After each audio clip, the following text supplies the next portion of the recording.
LinkedIn, the Facebook for business, a place to put your CV, a place to build contacts, a place to find good job references. It's all of these things and so much more. So let's dive in with a quick look at what LinkedIn actually was. And I said Facebook there because so many people find that LinkedIn is very much a Facebook for business, and depending on how professional you are, this can be as ubiquitous in your life as Facebook is for many people. But let's skip the chat to LinkedIn. And it's nearly 10 years old. It's a huge amount of members. It's the world's largest professional networking site. In the UK alone, it has more than 6 million members, 26 million members in Europe, and these numbers are constantly on the rise because, again, at the moment, very few people come away from these sites. They'll set up the account and stay there, diving in from time to time instead of actively removing and deleting their account, especially more so on LinkedIn than on other accounts. Now, the main thing about LinkedIn is that it gives you a chance to verify someone is who they say they are in business. It also gives you a chance to learn what's happening in your industry, gives you a chance to see what other people are saying about your peers, who's working with your peers, and to gain some insights. And it can be a very, very useful tool. Just again, let's have a quick look at some background to the site. As you can see, lots of members. It's a global platform. While some places may not have as many users as others, for example, Argentina has more members than the Russian Federation, both of which dwarf hugely when compared to the USA. So again, if you're looking to deal with people in other countries, it may be worth seeing if they're on LinkedIn or if it's even a country that uses LinkedIn a lot. And it's a relatively even split over the gender. 59%, 41% isn't exactly 50-50, but it's close enough. And some people would also say, what about age then? And again, the age breakdown is fairly split. Obviously there's not as many silver surfers using LinkedIn, but you could argue that that's because over 55, not as many people are working. And also, what industries does this involve? It involves all sorts of industries, from high tech, which is at the top there, finance, manufacturing, medical, educational, all the way down to agriculture. There are hundreds of thousands of people from all areas on this, and it's all sizes of companies and all platform, not all platforms, but all departments as well. From academics to sales, finance, creative, HR, PR, marketing. There's a place for everyone on LinkedIn. So the question has to then be about how you use it to maximize your profile and also that of your companies. And as with all these social media platforms, you start by making sure your own personal profile is up to date. And it's very simple. Go to linkedin.com and start filling in the account details. And LinkedIn encourages you on the way. It goads you and says, one more step to have your profile 80% complete. Add a picture to be a little more complete. Get some references to be a little bit more complete. And it's all done in a very friendly way, but it helps you make sure that it is your profile on there is full, so that when people come to see it, they can see everything about you at a snapshot. And that's a very good way of summing it up. The top is your snapshot. People will look there and go, there's a picture, current title, what they're doing. And you can very much think of that as a business digital card. And that doesn't just apply for people looking at your profile. Obviously, that applies for how people will be looking at other profiles as well. And you will have options for how to get in touch, what their details are. And again, it's up to you if you want to take them to the next step, and also what sort of LinkedIn account you have, in that how you may be able to get in touch with them. Now, as with all platforms, status update is the very straightforward, easy thing to do once you log in. What are you up to? What are you working on? It's the same as a tweet. It's the same as a Facebook update. You just say what you're up to. But of course, with it being a business platform, you wouldn't go on there and just say having lunch or anyone got any thoughts on the Super Bowl tomorrow night. You would try and keep the chat to keep it relevant, keep it around your business, your business personality. And that's something to keep in mind when you set up cross-platform tools that let you broadcast your tweets to LinkedIn. or so on. Now again, remember as well that just as you set this up, it's you. People from all over the world will be able to see this. So make sure you're happy with it, and also try and give yourself a good vanity URL. So that for example, mine could be Craig.McGill or Craig McGill, because you want to make it easy for people to find you, and you also want something that looks a bit professional to put on a business card. You don't just want to have linkedin.com/123/abc.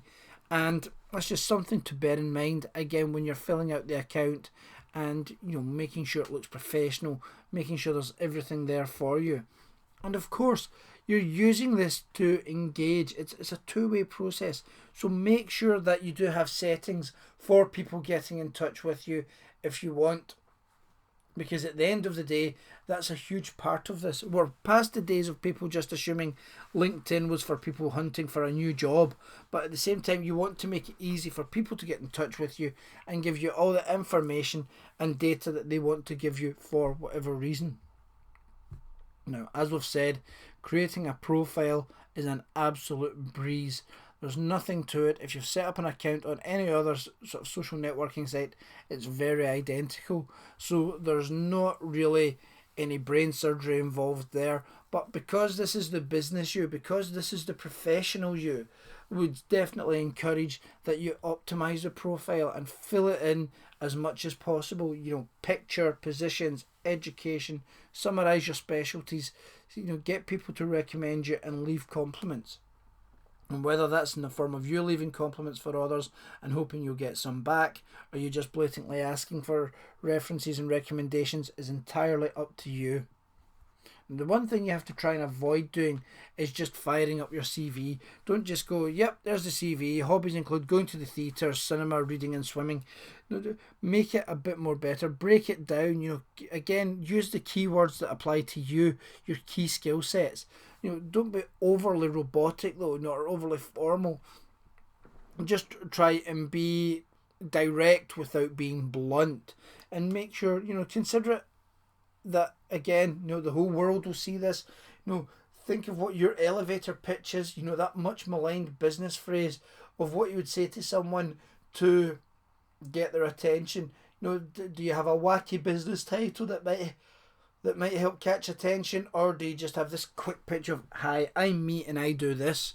And if you don't have one of them, it can be very handy to sit and actually work one out for yourself. But make sure the profile works for you. Point out your skills.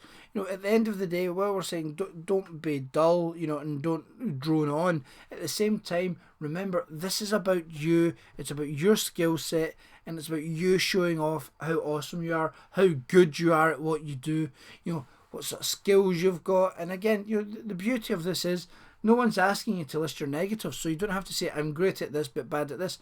Just concentrate on your strengths and on your key areas and showing them off to people online. Now, just as there are individual profiles, there are also company profiles. And, again, these are relatively straightforward things to set up. Pardon me. You just tick add a company, put in the name and email address, and then you follow it from there. And again, you can give it a URL. So for example, you'll get linkedin.com/company, the company name, and that just lets people know that they can go on there and see more about a company. They can learn everyone that's there in a business side of things. And again, just as with an individual profile, you add the details that you want to, you fill it out.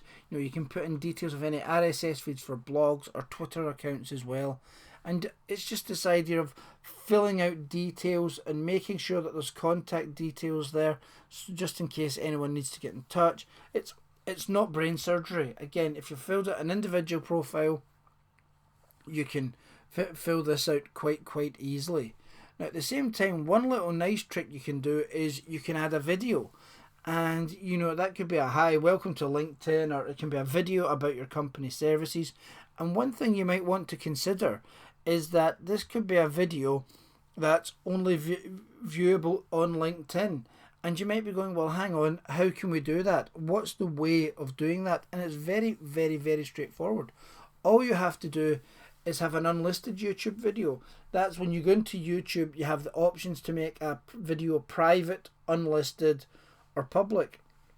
And if you have unlisted, it means it won't be found in YouTube searches. It'll only be found through the LinkedIn. And again, the benefit of doing that is that you can then see from the number of views how many people are viewing this video, how many people are acting on whatever details you have in there. You can also use your video to give special offers, or do free products, or to tease people to get in touch and say hi. Here's a 5-minute video about our services with some insight. If you want more, send us an email. We'll put you on our mailing list and we'll send you an ebook or a white paper. There's a lot you can do. A video doesn't just have to be something people watch and then say, well, I've watched it, I'm away now. It's something that people can watch and then go, that was great, it wants me to do something else. You can do, again, as with all video, you can do as much or as little with you want to it. You're only hampered to an extent by your budget and your creativity. Now, obviously, like all social media platforms, the success of LinkedIn is down to being connected. And again, LinkedIn wants to make it easy for you to join up with people. So you can upload contact files. It will go into your Gmail as well and have a look to see who's there. But at the same time, don't think when you're setting the account up that, okay, right, I've imported my friends, that's me, I've done everything. There's more you can do. Again, as with all online activity, bring it into the physical world.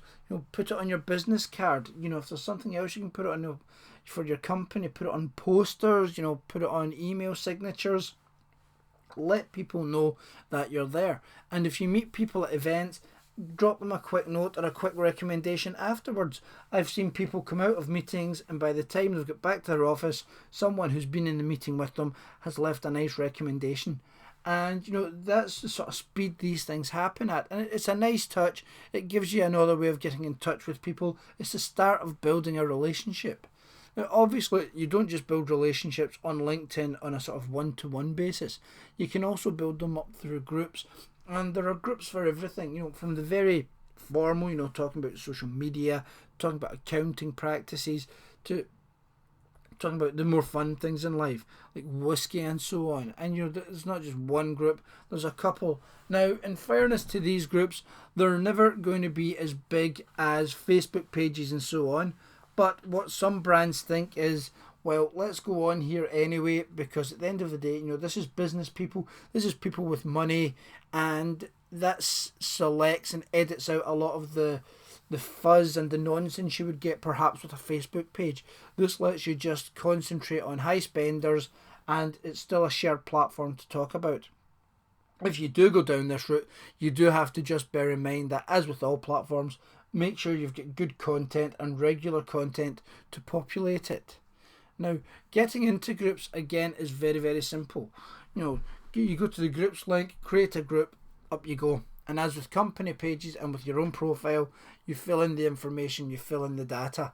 Similarly, you can go and find other groups to join, and depending on the groups, you may have to, wait for someone to approve your membership. And again, it's a straightforward process. There's a lot of ways of bringing members into your group. You can just mention it online. You could even make it a blog post if you wanted. And you can upload email addresses and invite them. Now, always bear in mind that some people may not like that approach. They may always like to just come along, see what a site or a page is about, or a group is about, before even saying yes to it. So bear in mind, not everyone likes the big mass invite. Just bear these things in mind, and remember, at heart, think, how do you like to be treated online? Because the way you like to be treated is how others would like to be treated. And there's also group directories, which are great for you to go and find groups that you may want to join, and similarly, groups that are worth sharing with other people. And again, you find a group, you click join. It's very, very straightforward. There's not a lot about LinkedIn that, even compared to other social media sites, is complicated. It's as straightforward as it can be. Now, discussions is a great way of using LinkedIn and LinkedIn groups. Someone will post something that's newsworthy, a link to a blog post or a link to a piece of news, and then others will join in with comment and share their expertise, share their thoughts and share their opinions Oh, normally in a very polite and business-like way. That doesn't mean it can't get heated, but you don't get the sort of spamming and well, you don't get the trolling so much that you would see elsewhere. Sometimes you do get spam with people going on and just saying, "Oh, we have launched this" or "we have launched that," and they're not really looking for engagement. They're just looking for people to click on their links and hopefully go buy their products. Now, following groups is very, very simple, and it's again, as I say, it's very, very straightforward. You can't go wrong in trying to do it. And just as following groups is important, it's also important to promote your group and let people know that it's there. Use little icons to tell people there's a group. Mention it on your blog, mention it on your website. If you see something interesting about it that's inspired you to write a blog post, don't just start the blog post code, say, as I saw in this LinkedIn group, and include a link to the LinkedIn group. Have people come to your group and engage. Either, you could say to them, "Listen, could you come along and we'll send you a bottle of whiskey or something." If you wanted to pay someone to come and give your group a boost, you could, but it's kind of seen against the spirit of things at the moment, the idea of openness and people just sharing their wisdom and their thoughts. And again, you can use other groups. Go into other groups that are similar and say, "Hey, this new group's here," or we set this new group up a couple of months ago. Here's a recent post. Hope to see you guys and ladies over there having a chat about it. And the trick just to remember is, don't just go spamming everywhere and say, "Oh, come to this, come to this, come to this." That's just going to alienate people and put off potential business and also potential sales. Now, things to bear in mind is that, yes, if you've created a group, you are the manager of it. But you don't just need to be the only manager. You can have other people help you, and that can make life a lot easier, just so that you don't feel as if you've got the burden of dealing with the social media yourself. And things that keep a group alive, keep a group active, are adding news, jobs, discussions, anything that you think might be relevant to your industry or relevant to your group. There's no harm in taking that link and posting it up there. And again, always try to post the link. Don't cut and paste a whole web page or a whole blog page, because then you're letting people miss out on the chance to get some traffic. And it's also seen as a bit of a no-no in copyright terms as well. It's one thing to send the traffic to a page. It's another thing to just lift it all and stop that website getting any traffic from it. And announcements are a very simple part of group management, is that you can send it and it's seen as non-spam, or it's less likely to be seen as spam. But that doesn't mean you can just send everything you want. Just manage it carefully, manage it with a bit of responsibility, and send out the announcements as and when relevant. You can also bring your blog into your LinkedIn group, and again, that's a great way of cross-promoting and making life a bit easier for you, because at the end of the day, if you can do that, anytime your blog's updated, it automatically goes to the LinkedIn group, and you don't have to always remember, "Oh, I've written a blog post, I better go and add it here or add it there." Now, analytics is an area where LinkedIn unfortunately falls down quite considerably. So to try and make life a bit easier for you, or give yourself some metrics, use a URL shortener like Bitly, which will at least tell you who's been on a site, and how many times the link has been clicked. It's nowhere near as advanced as Google Analytics, but it's a something. Similarly, we've mentioned the idea of using YouTube videos and having them as private links so that only people in that page can find them. Similarly, you could send people just to a LinkedIn specific page on your website, and again, you'll be able to monitor the traffic there to judge the effectiveness and to judge the popularity to see if something's working. But there's more to LinkedIn than just groups. The other most common and popular part of the site is LinkedIn Answers. Now, this very simply boils down to being a Q&A type part of LinkedIn, where someone asks a question and others come on and give answers. And the one thing to remember is that it's good to always go into your areas of expertise, but always have a little cast the net wider, because sometimes you might see a little business lead or a little business or sales opportunity that could work for you. But in essence, spend most of your time answering what you know, and never just throw an answer into something else just for appearance's sake. Either be useful or don't be useful.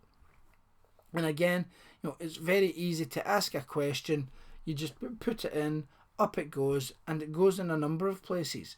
It goes in the answers tab, it goes in your profile, it will appear with your connections, and it can also go by email. So, one question, even just a simple piece of information that you're looking for, can go to many people and hopefully come back to you with a number of good answers. And when you do get good answers, what you can then do is mark it up. You can rate answers or rate people for their answers, and this is a very useful thing, and it's very good if people do it to you, because it shows expertise, and similarly it's a very good thing to reward others for their expertise and taking time in answering your questions. Now, there's also the option for LinkedIn events, and this is a bit of an application where you can pretty much just say, here's an event going to be happening. You can put in the details of who's going. And again, it's an idea of engagement. It makes life a lot easier for people at an event to all see the data for an event. You can share information about an event, and it just brings it all together very nicely. And it doesn't even need to be a physical event. It can be a virtual event if you're doing a webinar or an online tasting event or an online symposium. It's there to be used for that as much as something with bricks and mortar. And again, there are ways of promoting this. You can share it with your contacts. You can advertise it on LinkedIn. You can promote it on your business cards if it's a long-term lead time. Put it in email signatures. Put it on posters. And LinkedIn will also help you. LinkedIn will encourage you to share, and that's something you have to consider. But of course, it's not just about sharing on LinkedIn. You can take your LinkedIn details, you can share your events on Twitter, but this goes both ways, because many people go, oh, I've not got time to do LinkedIn and Twitter and Facebook, so is there a way of making life a little bit simpler? And the answer is yes, there is. Now, it's not for everyone, because ultimately you should use each social media platform to its own best use. What you put on Twitter should be something short, under 140, preferably under 120 characters.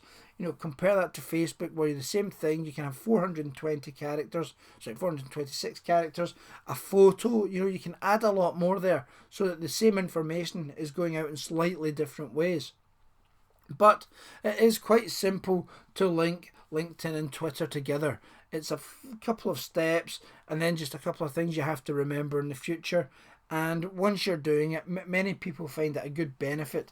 But what to remember is, don't go overboard, because you don't want to be updating your LinkedIn status every 20 minutes.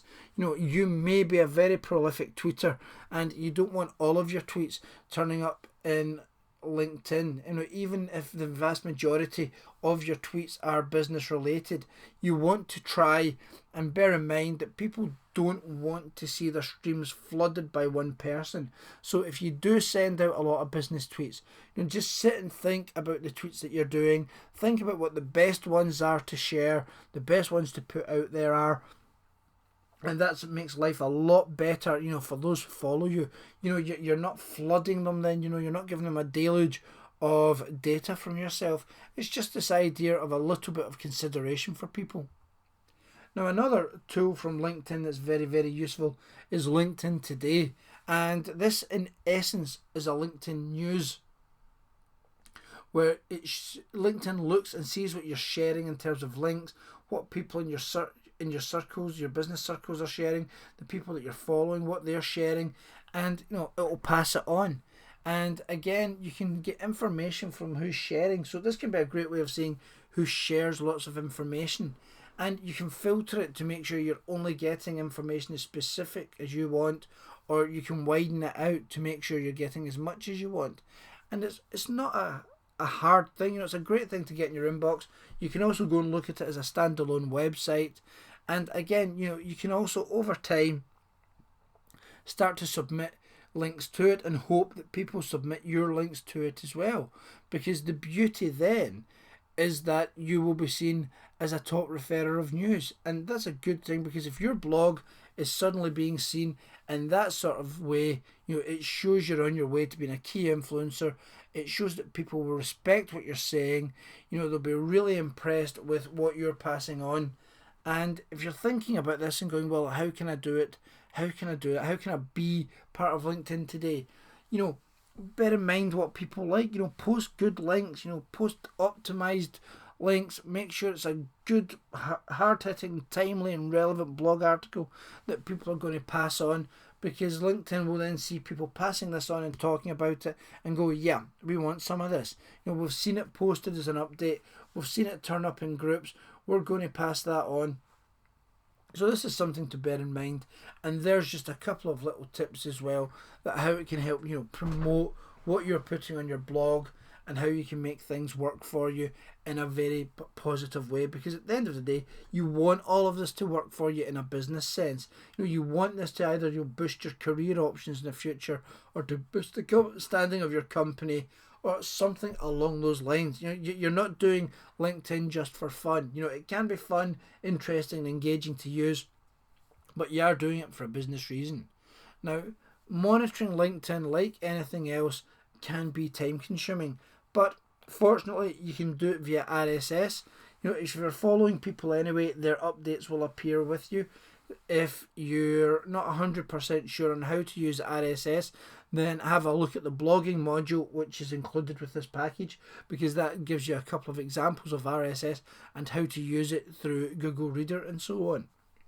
Now, another part of LinkedIn is advertising, and the emphasis here in this podcast that you're listening to in this presentation is about using social media content. It's about driving good social media content. So advertising feels like a bit of a cheat, but that's not to say that there aren't people who believe it has a place. So it would be foolhardy not to consider it just for a couple of minutes.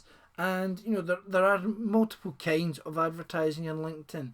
If you've got a large budget, you can play with LinkedIn advertising. If you've got a smaller budget, you can play with LinkedIn direct ads. And direct ads are just very, very similar to Facebook advertising. You can target an audience, you can decide how much you spend, and then put your details in, and you get something very simple like that. You've got limited space for the headline, limited ad line space.